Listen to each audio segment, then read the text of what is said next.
everybody, and welcome back to the next part of the tutorial series for our Pippi mitts.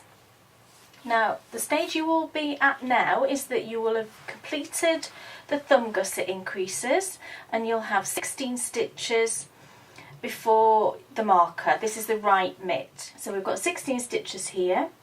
You will have finished on a row 2. So I've just completed row 2 and I'm starting now on round. If I say row, I mean round. You'll be starting out on round 3. So I've worked across the front in pattern and I'm now to the point where I'm ready to take off those stitches, the thumb stitches. So all we're going to do is we're going to pop them onto waste yarn and just let them hang there while we finish off the mitt. So to do that, you want to thread a length of yarn just onto a needle. This needle's huge. I don't know where this one came from. It's absolutely massive. It's for sewing together like really thick projects, I can only think, but it works perfectly fine for this.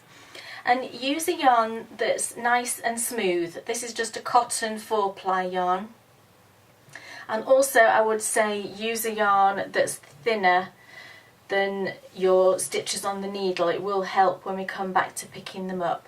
So a nice thin yarn, cotton, you know, a fingering weight cotton is perfect, or a linen or anything like that.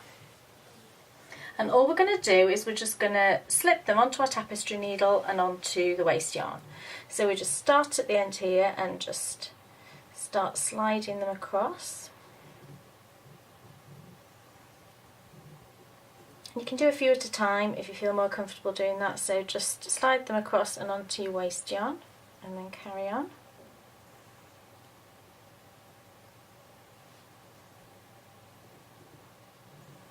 A few more, and the last few. There we go. And then make sure they're all sat nicely on that waste yarn, and then just pull out your tapestry needle.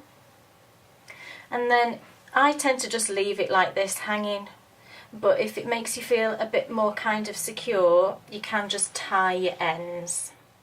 So those stitches are not going to go anywhere, they're just going to hang there for us while we finish off the hand.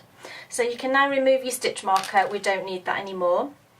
What we now need to do is we need to replace those 2 stitches. If you remember, on that very first row we did an increase and then we knit 2 and then we did another increase. So those 2 stitches are now down here as part of the thumb gusset. So we now need to just replace them back onto this needle to make sure we've still got the right number of stitches. So to do that, I just do a backwards loop cast on. So actually what I'm going to do is cast them onto this needle because it's just easier, because that's where our stitches are, and then I'll transfer them. So we're going to do a backwards loop cast on, and I have done tutorials for this previously, but all we're going to do is we're going to lay the yarn over the top of our thumb, and then you kind of twist your thumb and we go through that yarn there and pull. Don't pull really tight, because this type of cast on, I find, kind of snugs up quite a lot on the cable. So again, over the top of your thumb, go around the back, through that loop, and then onto your needle. So we've got those 2 extra stitches there now. For the time being, I'm going to leave them there, and I'm going to transfer them on the next round, because that's going to be easier, just rather than trying to transfer them now. So we're just going to complete this round by knitting. And when you pull on this yarn here, it really snugs them up, so just be careful with that first and second stitch that you don't pull really tight. So just work your way across here.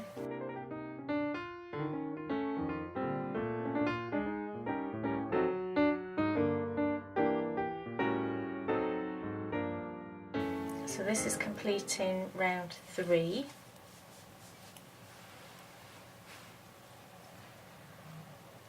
So just click.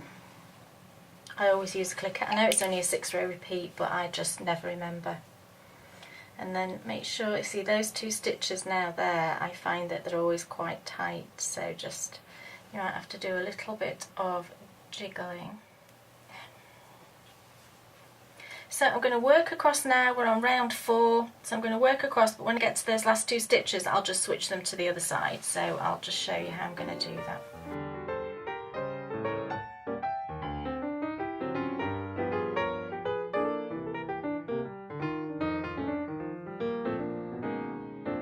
Okay, so we're to the last stitch of that repeat and we're just in front of the 2 stitches we cast on. So all I'm going to do is I'm just going to pull this needle out here and that will then scoot them onto the back cord. There we go. So we've now distributed those extra 2 stitches onto the back needle. And again, you'll find they'll be tight. There we go. So just give the needle a little wiggle and there we go.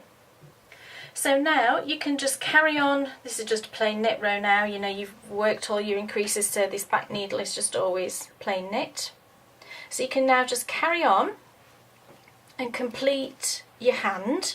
I worked 9 repeats of the pattern, so 1, 2, 3, 4, 5, 6. I'm almost done with my 7th repeat. I'll work 2 more repeats, and then all you need to do is just do a little bit of 2x2 ribbing. So you just complete the mitt, I worked 9 repeats, you can do more or less, or you know, whatever length you want your hand to be. And then we're going to work 6 rows of just 2x2 ribbing, and then we're going to bind off. I just used a straightforward knit, so you knit the first 2 stitches and then pass the first one over the second, but I did that in a fairly loose manner, and I also did it in ribbing. So you can go ahead now and finish your hand, bind off, and then in the final tutorial we're going to come back, we're going to pick up those gusset stitches and we're going to complete the thumb. So I will see you back then.